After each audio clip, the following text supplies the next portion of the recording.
Okay, well, I know it's not cute.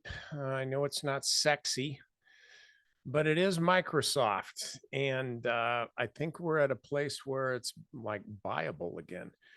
So this you can see what's been going on here for years, been in a nice steady uptrend.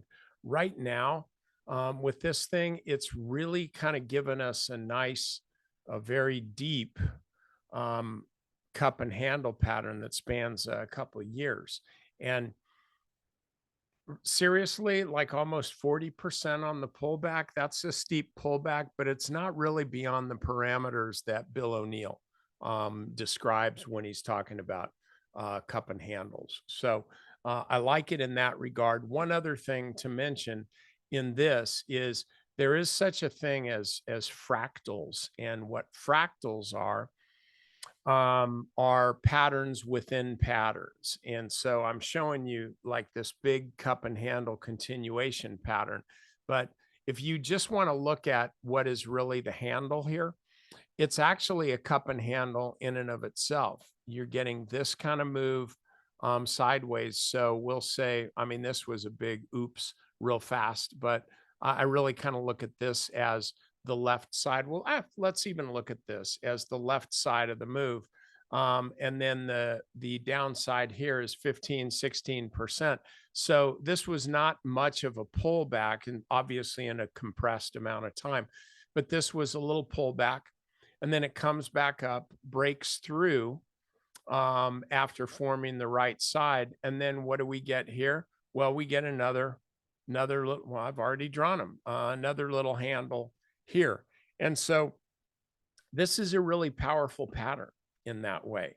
And so this is why, though, I'm mentioning it to you now.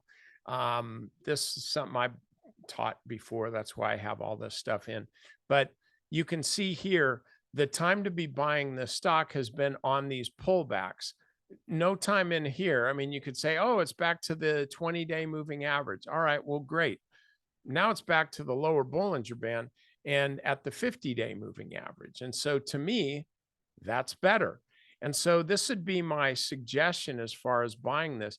If you want to buy Microsoft, that's the first threshold. I can't buy it for you. I don't get to make money on your trade if you buy it, just like I don't have to lose money on your trade if you buy it and the stock tanks.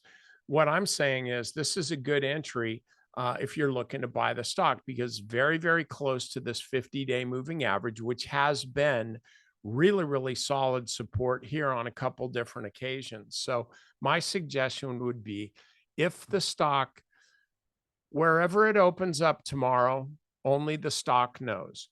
But if it is trading above where it opens tomorrow morning and you're looking for an entry, that's your entry. And then you would just keep your stop a little bit below the 50-day moving average or below the intraday low. And now you've got a low risk entry on a high quality stock. So, okay, that's all I got for you. Short, sweet, and to the point. I'll see you guys next time.